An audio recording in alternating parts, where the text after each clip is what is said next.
So ರೇಣುಕಾಗೆ electric shock ಕೊಟ್ಟು ಹಿಂಸೆ ಮಾಡಿದ್ದಂತೆ ಈ ಧನ್ರಾಜ್ ಪೊಲೀಸ್ ಕಸ್ಟಡಿಯಲ್ಲಿ ಇರತಕ್ಕಂಥ ವ್ಯಕ್ತಿ. ಧನ್ರಾಜ್ ಬಳಿಯಲ್ಲಿ ಒಂದಿಷ್ಟು ತನಿಖೆ ಅವಶ್ಯಕವಾಗಿದೆ.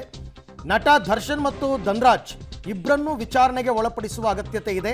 ಸಾಕ್ಷ್ಯ ಸಂಗ್ರಹ ಮಾಡಬೇಕಾಗಿದೆ ಅಂತ ಕಸ್ಟಡಿಗೆ ಕೇಳುವ ಸಾಧ್ಯತೆ ಇದೆ.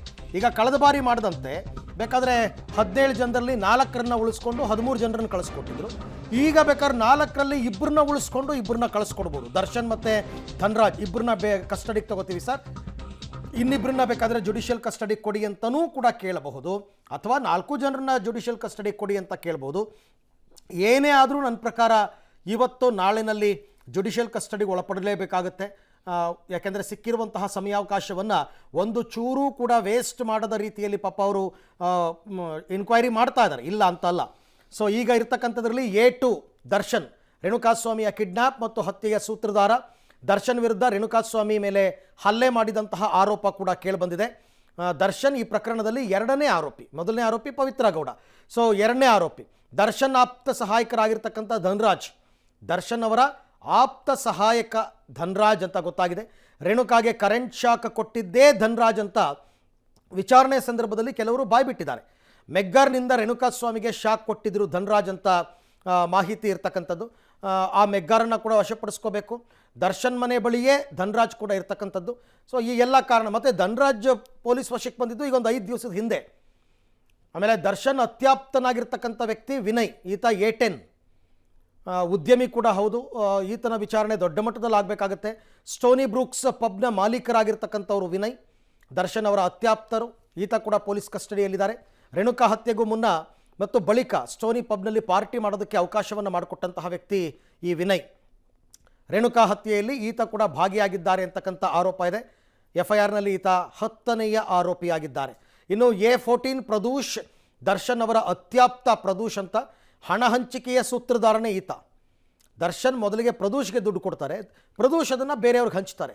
ಕೆಲವೊಂದು ಸಿನಿಮಾಗಳಲ್ಲಿ ದರ್ಶನ್ ಜೊತೆ ಈತ ನಟನೆಯನ್ನು ಕೂಡ ಮಾಡಿದ್ದಾನೆ, ಸಣ್ಣ ಪುಟ್ಟ ರೋಲ್ಗಳಲ್ಲಿ ಮಾಡಿದ್ದಾರೆ ಅಂತ ಮಾಹಿತಿ ಇದೆ. ರೇಣುಕಾ ಕೊಲೆಯಲ್ಲಿ ಈತ ಕೂಡ ಭಾಗಿಯಾಗಿದ್ದಾನೆ ಅಂತಕ್ಕಂಥ ಆರೋಪವನ್ನು ಹೊತ್ತಿದ್ದಾರೆ ಪ್ರದೂಷ್. ಸೊ ಹಾಗಾಗಿ ಈಗ ಪ್ರದೂಷ್ನನ್ನು ಇಟ್ಕೊಂಡಿದ್ದಾರೆ. ಬೆಂಗಳೂರಿನ JP ನಗರ ಮೂಲದ ವ್ಯಕ್ತಿ ಈ ಪ್ರದೂಷ್. ಈತ ಪ್ರಕರಣದಲ್ಲಿ 14ನೇಯ ಆರೋಪಿ. 30 ಲಕ್ಷ ಇವನು ಕೊಟ್ಟಿದ್ದರು. ಕೊಲೆ ಕೇಸನ್ನು ಮುಚ್ಚಾಕೋದಕ್ಕೆ 30 ಲಕ್ಷ ರೂಪಾಯಿಯನ್ನು ದರ್ಶನ್ ಅವರಿಂದ ಪ್ರದೂಷ್ ಪಡೆದಿದ್ದರು. ಅದರಲ್ಲಿ 5 ಲಕ್ಷ ಥರ 3 ಜನಕ್ಕೆ ಹಂಚಿಕೆ ಮಾಡಿದರು, ಬೇರೆ ಬೇರೆಯವ್ರಿಗೆ. ಅಂದರೆ ಹೆಣ ಸಾಗಾಟವನ್ನು ಮಾಡೋದಕ್ಕೆ, ಪ್ರಕರಣದಲ್ಲಿ ದರ್ಶನ್ ಹೆಸರು ಕೇಳಿ ಬರದೇ ಇರೋದಕ್ಕೆ, ಎಲ್ಲದಕ್ಕೂ ಒಂದು 5 ಲಕ್ಷ ಕೊಟ್ಟಿದ್ದರು. ಅದನ್ನೆಲ್ಲ ರಿಕವರಿ ಮಾಡಿದ್ದಾರೆ. ಸೊ ಹಾಗಾಗಿ ಈಗ A15 ಕಾರ್ತಿಕ್ ಮೂಲಕ ಈತ ಹಣ ಹಂಚಿಕೆಯನ್ನು ಮಾಡಿದ್ದ, ಶವವನ್ನು ಸಾಗಿಸೋದಕ್ಕೆ ಅಂತಕ್ಕಂಥ ಮಾಹಿತಿ ಕೂಡ ಲಭ್ಯ ಇದೆ. ಈ 4 ಜನ ಯಾಕೆ ನಾವು ಹೈಲೈಟ್ ಮಾಡ್ತಾ ಇದ್ದೀವಿ ಅಂದರೆ, ಈ 4 ಜನ ಇರ್ತಕ್ಕಂಥದ್ದು ಪೊಲೀಸ್ ಕಸ್ಟಡಿಯಲ್ಲಿ.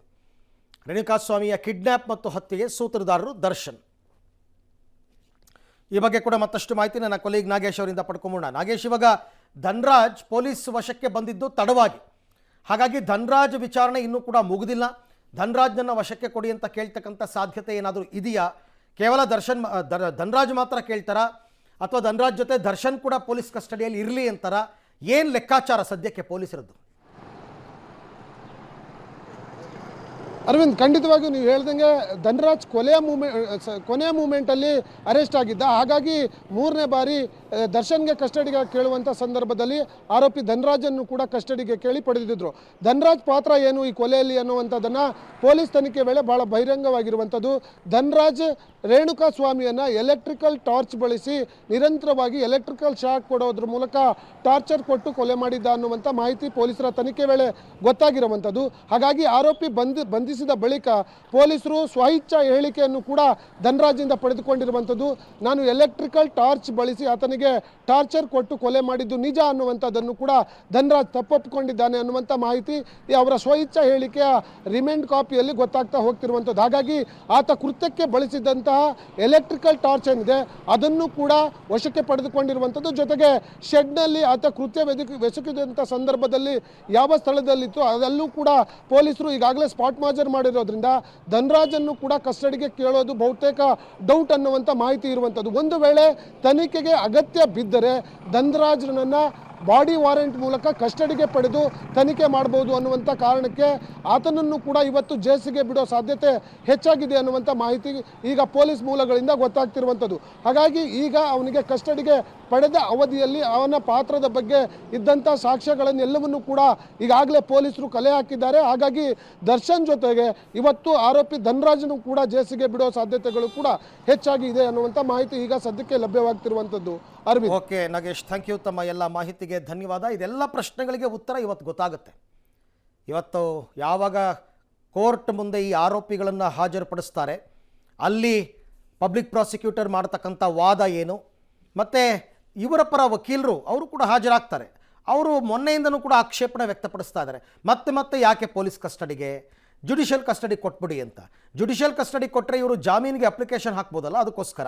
ಆದರೆ ಕೋರ್ಟ್ ಅದನ್ನು ಯೋಚನೆ ಮಾಡುತ್ತೆ, ಹೌದು ಇನ್ನಷ್ಟು ವಿಚಾರಣೆಯ ಅಗತ್ಯ ಇದೆ ಅಂತ ಅವ್ರಿಗೆ ಅನಿಸಿದ್ರೆ ಖಂಡಿತವಾಗಿ ಅವರು ಪೊಲೀಸ್ ಕಸ್ಟಡಿಗೆ ಕೊಡ್ತಾರೆ. ಅದರ್ವೈಸ್ ಜುಡಿಷಿಯಲ್ ಕಸ್ಟಡಿ ಕೊಡ್ತಕ್ಕಂಥ ಸಾಧ್ಯತೆ ಕೂಡ ಇದೆ. ಎಷ್ಟೋ ಇದು ಅಪರೂಪ, 3ನೇ ಬಾರಿ ಕೊಟ್ಟಿರ್ತಕ್ಕಂಥದ್ದು. ನಾನು ನೆನ್ನೆ ಹೇಳ್ತಾ ಇದ್ದೆ, ತುಂಬ ಅಪರೂಪದ ಕೇಸ್ನಲ್ಲಿ 3ನೇ ಬಾರಿಗೆ ಕಸ್ಟಡಿ ಕೊಡ್ತಾರೆ. ಈಗ 3ನೇ ಬಾರಿಯ ಅವಧಿ ಕೂಡ ಇವ್ರದ್ದು ಮುಕ್ತಾಯ ಆಗಿರೋದ್ರಿಂದ 4ನೆಯ ಬಾರಿಗೆ ಏನಾದರೂ ಕಸ್ಟಡಿ ಕೊಡ್ತಾರಾ, ಈ ಪ್ರಶ್ನೆ ಈಗ ಉತ್ತರ ಸಿಗಬೇಕಾಗಿದೆ. ಬಟ್ ವೆಯ್ಟ್ ಮಾಡೋಣ ಏನಾಗುತ್ತೆ ಅಂತಂದ್ಬಿಟ್ಟು. ಒಂದು ವೇಳೆ ಏನಾದರೂ ಜುಡಿಷಿಯಲ್ ಕಸ್ಟಡಿ ಕೊಟ್ಟಿದ್ದೇ ಆದರೆ ಮ್ಯಾಕ್ಸಿಮಮ್ ಮೊದಲ ಬಾರಿಗೆ ಕೊಡ್ತಕ್ಕಂಥದ್ದು 14 ದಿನ. ಹೌದು, 14 ದಿನನ ಎಷ್ಟು ತಿಂಗಳು ಬೇಕಾದರೂ ಎಕ್ಸ್ಟೆಂಡ್ ಮಾಡ್ಬೋದು.